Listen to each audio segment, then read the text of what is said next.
श्री शिवाय नमस्तुभ्यं। श्री शिवाय नमस्तुभ्यं। राधे राधे दोस्तों, जय श्री कृष्णा। आपका दिन शुभ और मंगलमय हो। दोस्तों, आज हम लेकर आए हैं श्रावण मास महात्म्य का 19वां अध्याय।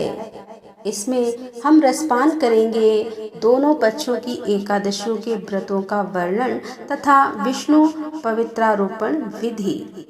तो हे महामुने, अब मैं श्रावण मास में दोनों पक्षों की एकादशी तिथि को जो किया जाता है उसे कहता हूँ, आप सुनिए। हे वत्स, रहस्यमय अतिश्रेष्ठ महान पुण्य प्रदान करने वाले तथा महापातकों का नाश करने वाले इस व्रत को मैंने किसी से नहीं कहा है।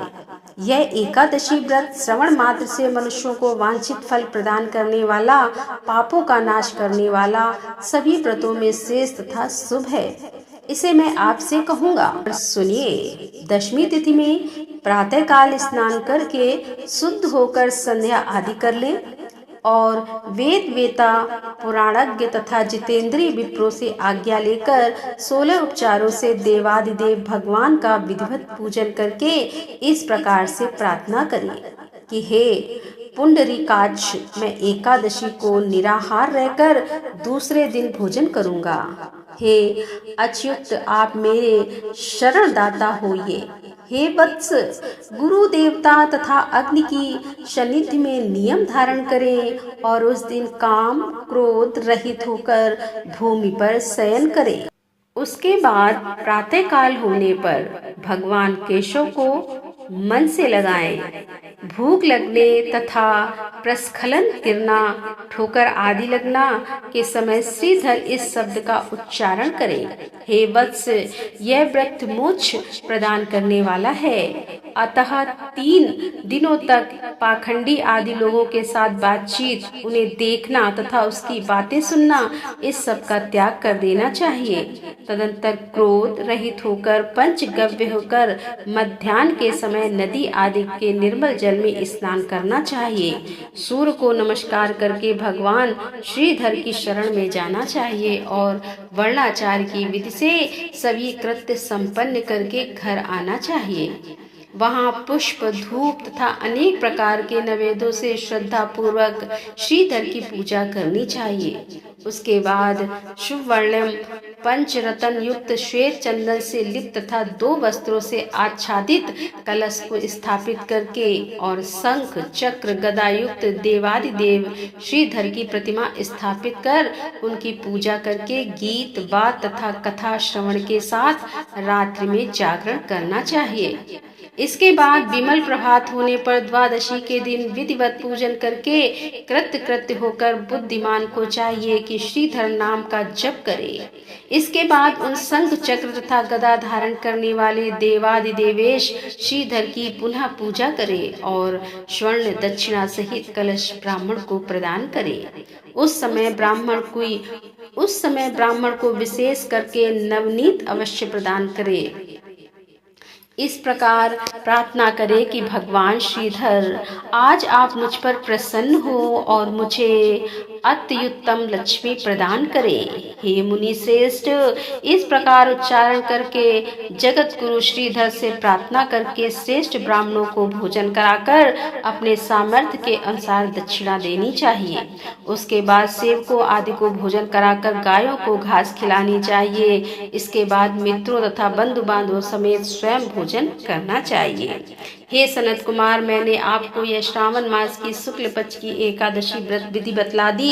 इसी प्रकार कृष्ण पक्ष की एकादशी भी करना चाहिए। दोनों व्रतों में अनुष्ठान समान है, केवल देवताओं के नाम में भेद है। जनार्दन, मुझ पर प्रसन्न हो, यह वाक्य बोलना चाहिए। शुक्ल एकादशी के देवता श्रीधर और कृष्ण एकादशी के देवता जनार्दन हैं। हे सनत कुमार, यह मैंने आपसे दोनों एकादशियों के व्रत का वर्णन कर दिया। इस एकादशी के व्रत के समान पुण्य व्रत ना तो कभी हुआ है और ना ही होगा। आपको यह व्रत गुप्त रखना चाहिए और दुष्ट हृदय वाले को नहीं प्रदान करना चाहिए। ईश्वर जी बोले कि हे सनत कुमार, अब मैं द्वादशी तिथि में होने वाले श्री हरि को पवित्रारोपण व्रत का वर्णन करूंगा। पिछले अध्याय में देवी की कही गई पवित्रारोपण विधि के समान ही इसका भी पवित्रारोपण है। इसमें जो विशेष बात है उसे मैं बताऊंगा, सावधान चित्त होकर सुनिए। हे महामुनि, इस व्रत के लिए जो अधिकारी बताया गया है उसे आप सुने। ब्राह्मण, क्षत्रिय, वैश्य, शूद्र तथा स्त्री, इन सभी को अपने धर्म में स्थित होकर भक्ति पूर्वक पवित्रारोपण करना चाहिए।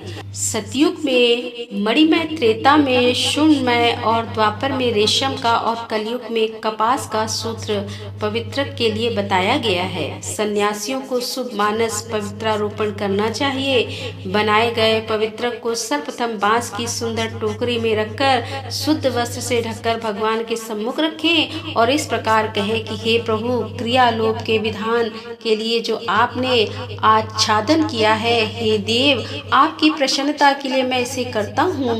हे देव, मेरे इस कार्य में विघ्न ना उत्पन्न हो। हे नाथ, मुझ पर दया कीजिए। हे देव, सब प्रकार से सर्वदा आप ही मेरे परम गति हैं। हे जगतपते, मैं इस पवित्रक से आपको प्रसन्न करता हूँ। ये काम, क्रोध आदि मेरे व्रत का नाश करने वाले ना हो। हे देवेश, आप आज से लेकर वर्ष पर्यंत अपने भक्त की रक्षा करें। आपको नमस्कार है। इस प्रकार कलश में देवता की प्रार्थना करके बांस के सुप पात्र में स्थित पवित्रक की आदर पूर्वक प्रार्थना करनी चाहिए। हे पवित्रक, वर्ष भर की गई पूजा की पवित्रता के लिए विष्णु लोक से आप इस समय यहाँ पधारे। आपको नमस्कार है। हे देव, मैं विष्णु के तेज से उत्पन्न मनोहर, सभी पापों का नाश करने वाले तथा सभी कामनाओं को पूर्ण करने वाले इस पवित्रक को आपके अंग में धारण कराता हूँ। हे देवेश, हे पुराण पुरुषोत्तम, आप मेरे द्वारा आमंत्रित हैं, अतः आप मेरे समीप पधारे। मैं आपका पूजन करूंगा। आपको नमस्कार है। मैं प्रातःकाल आपको यह पवित्रक निवेदन करूंगा। उसके बाद पुष्पांजलि देकर रात्रि में जागरण करना चाहिए। एकादशी के दिन अधिवासन करें और द्वादशी के दिन प्रातःकाल पूजन करें। पुनः हाथ में गंध, दुर्वा अथवा अक्षत के साथ पवित्रक लेकर ऐसा कहें कि हे देव, आपको नमस्कार है। वर्ष पर्यंत की गई पूजा का फल देने वाले इस पवित्रक को पवित्रीकरण हेतु आप ग्रहण कीजिए। मैंने जो भी दुष्कृत किया है उसके लिए आप मुझे आज पवित्र कीजिए। हे देव, हे सर्वेश्वर, आपके अनुग्रह से मैं शुद्ध हो जाऊं।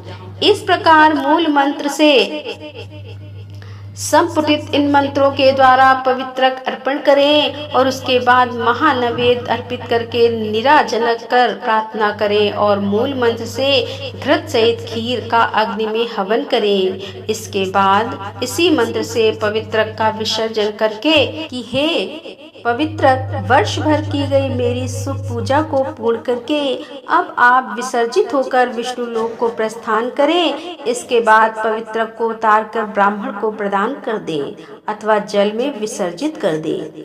हे वत्स, मैंने आपसे श्री हरि के इस पवित्रारोपण का वर्णन कर दिया। इसे करने वाला इस लोक में सुख भोग कर अंत में वैकुंठ प्राप्त करता है। तो श्रोताओं, इस प्रकार श्री स्कंद पुराण के अंतर्गत ईश्वर सनत कुमार संवाद में श्रावण मास महात्म्य में उभय एकादशी व्रत कथन और द्वादशी में विष्णु पवित्रोपण कथन नामक 19वां अध्याय पूर्ण हुआ। राधे राधे। जय श्री कृष्णा। हर हर महादेव। जय भोलेनाथ की।